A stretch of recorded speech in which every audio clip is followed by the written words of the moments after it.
दोस्तों, गुजरात राज्य के बनासकांठा जिले में एक बड़ा अपराध का पर्दाफाश हुआ है। स्थानीय अपराध शाखा ने डीसा तालुका के महादेविया गांव में एक नकली नोट बनाने वाली फैक्ट्री पर छापा मारा।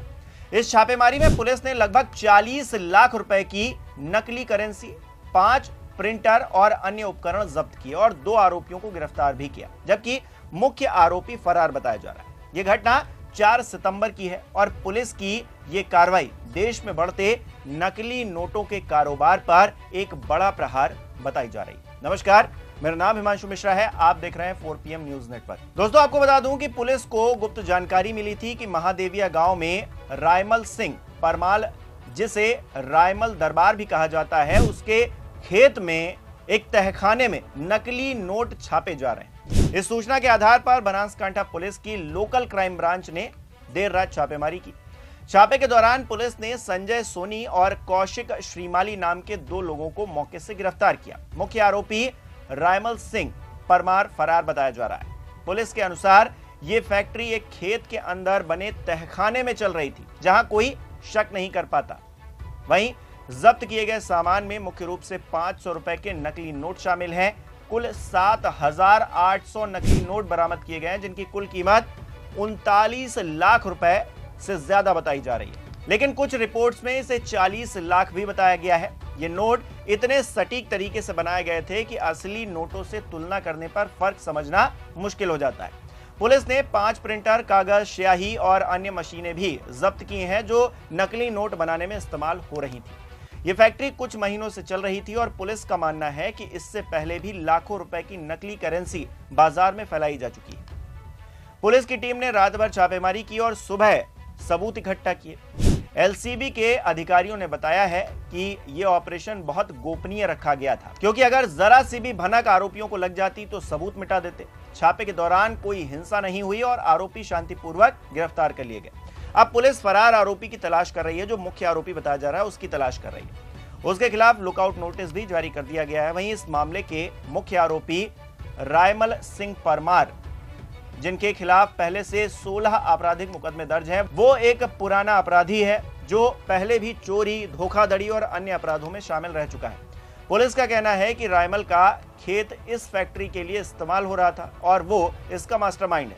वहीं फिलहाल वो फरार है और पुलिस उसके ठिकानों पर छापेमारी कर रही है। गिरफ्तार आरोपी संजय सोनी के खिलाफ पहले से 5 आपराधिक मामले हैं। वो इस फैक्ट्री का संचालन कर रहा था और नोट छापने की तकनीक में वो माहिर बताया जा रहा है। दूसरा आरोपी कौशिक श्रीमाली भी इनमें शामिल है और वो नोटों की पैकिंग और वितरण का काम देखता था। दोनों आरोपी गुजरात के स्थानीय निवासी बताए जा रहे हैं और उनका कोई बड़ा आपराधिक रिकॉर्ड नहीं है, ये भी बताया जा रहा है। लेकिन पुलिस जांच में पता चला है कि वे रायमल के साथ मिलकर ये काम किया करते थे। पुलिस ने बताया है कि ये आरोपी सस्ते प्रिंटर और विशेष कागज का इस्तेमाल कर नकली नोट बना रहे थे।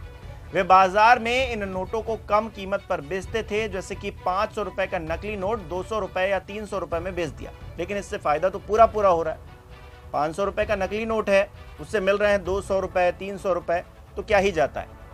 इससे उन्हें अच्छा मुनाफा हो रहा था, लेकिन अर्थव्यवस्था को इससे बहुत बड़ा नुकसान पहुंच रहा था। बनासकांठा पुलिस के एसपी और एलसीबी टीम ने इस ऑपरेशन को सफल बनाने में महत्वपूर्ण भूमिका निभाई है। छापेमारी के बाद पुलिस ने आरोपियों से पूछताछ की, जिसमें पता चला कि फैक्ट्री में इस्तेमाल होने वाली सामग्री ऑनलाइन या फिर लोकल मार्केट से खरीदी गई थी। पुलिस अब सप्लायर्स की तलाश कर रही है ताकि इस नेटवर्क को पूरी तरीके से तोड़ा जा सके। वहीं जांच में यह भी सामने आया है कि नकली नोट गुजरात के अलावा अन्य राज्यों में भी भेजे जा रहे थे। पुलिस ने फॉरेंसिक टीम को बुलाया है, जो नोटों की गुणवत्ता जांच करेगी। साथ ही सीसीटीवी फुटेज और मोबाइल रिकॉर्ड्स की भी जांच की जा रही है। अगर मुख्य आरोपी पकड़ा गया तो और भी कई खुलासे हो सकते हैं। वहीं ये कार्रवाई मोदी सरकार के समय में हुई है और कुछ लोग इसे राजनीतिक रंग भी दे रहे हैं।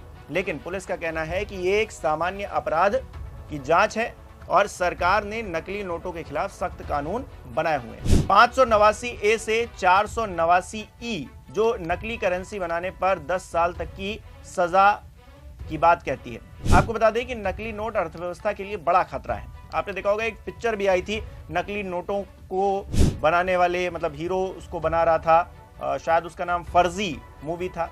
कुछ लोग शायद उससे भी प्रेरित हों और ये लोग भी शायद उसी से प्रेरित हों कि इस तरह की नकली करेंसी बना रहे हैं बाजार में। लेकिन जब ये फेक करेंसी जाती है तो असली पैसों की वैल्यू कम हो जाती है और लोग धोखा खा जाते हैं। रिजर्व बैंक ऑफ इंडिया कहती है कि हर साल लाखों रुपए की नकली करेंसी पकड़ी जा रही है। 2016 के नोटबंदी के बाद नकली नोट कम हुए थे, लेकिन अब फिर से बढ़ गए हैं। वहीं इस मामले में जब्त नोट मुख्य रूप से 500 रुपए के हैं, जो सबसे ज्यादा इस्तेमाल होते हैं। अगर ये बाजार में फैल जाते तो छोटे व्यापारियों और आम लोगों को नुकसान होता, लेकिन कुछ नोट तो फैल ही गए होंगे, ऐसे में नुकसान तो हो ही गया। देर से ही सही, लेकिन इस पर एक्शन लिया गया है, ये एक अच्छी बात है। विशेषज्ञों का कहना है कि ऐसे अपराध आतंकवाद या फिर काले धन से जुड़े हो सकते हैं, लेकिन इस मामले में अभी कोई लिंक नहीं मिला है। आपको बता दूं कि गुजरात में पहले भी कई नकली नोट फैक्ट्री पकड़ी गई हैं। 2024 में सूरत में एक फैक्ट्री पकड़ी गई थी, जहां 1 करोड़ 20 लाख की फेक करेंसी मिली थी। इसी तरह 2022 में अहमदाबाद में अलकायदा से जुड़ी फैक्ट्री का भंडाफोड़ हुआ था। ये घटनाएं दिखाती हैं कि गुजरात नकली नोटों का हॉटस्पॉट बना हुआ है, क्योंकि यहां इंडस्ट्री और बॉर्डर के कारण आसानी होती है। भारत में नकली नोटों की समस्या आज की नहीं है, पुरानी है। आरबीआई की रिपोर्ट के मुताबिक 2023 और 2024 में 2,50,000 से ज्यादा नकली नोट पकड़े गए, जिनमें 500 और 200 के नोट सबसे ज्यादा थे। नोटबंदी के कारण डिजिटल पेमेंट बढ़े हैं, लेकिन कैश अभी भी मुख्य धारा में है, और ऐसे में ये नकली नोट कहीं ना कहीं परेशानी का सबब बने हुए हैं। वहीं फर्जी कारोबार को लेकर सरकार ने कई कदम उठाए हैं, जैसे कि नए नोटों में सिक्योरिटी फीचर्स जोड़ना, watermark, security thread, micro printing आदि।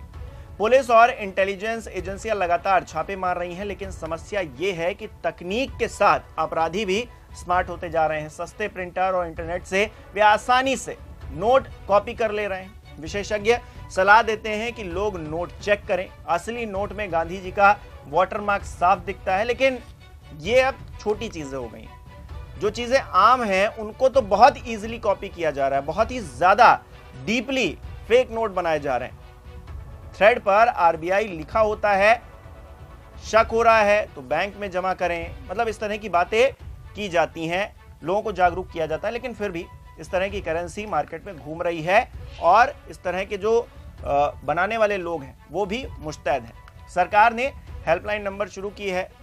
ये घटना हमें सिखाती है कि अपराध कहीं भी छिपा हो सकता है। गाँव में भी ऐसी फैक्ट्रियां चल सकती हैं जहां पर लोग शक नहीं करते हैं। समाज को सतर्क रहना चाहिए। अगर कोई संदिग्ध गतिविधि दिखे तो पुलिस को इसकी सूचना दें, भांडाफोड़ हो इसके बाद। मोदी सरकार में डिजिटल इंडिया और कैशलेस इकोनॉमी पर जोर है, जो नकली नोटों को कम कर सकता है, लेकिन ग्रामीण इलाकों में कैश अभी भी जरूरी है। लोग जिस तरह से हम लोग आमतौर पर गूगल पे, पेटीएम इस तरह का इस्तेमाल कर लेते हैं, गांव के लोग अभी भी उसका इस्तेमाल नहीं कर पा रहे हैं। ज्यादातर जनता इस तरह की है जो मतलब इन सब चीजों से अवेयर नहीं है। ऐसे में वो नोट ज्यादा इस्तेमाल करते हैं। हालांकि पिछले कुछ सालों में हमने देखा है कि जो डिजिटल करेंसी है उसका इस्तेमाल बहुत ज्यादा बढ़ गया, बहुत ज्यादा बढ़ गया। आप बिस्किट लेने जाइए, चाहे आप फोन लेने जाइए, महंगे महंगे, हर जगह डिजिटल करेंसी के तौर पर आप गूगल पे कर देते हैं, आप डिजिटली पेमेंट कर देते हैं।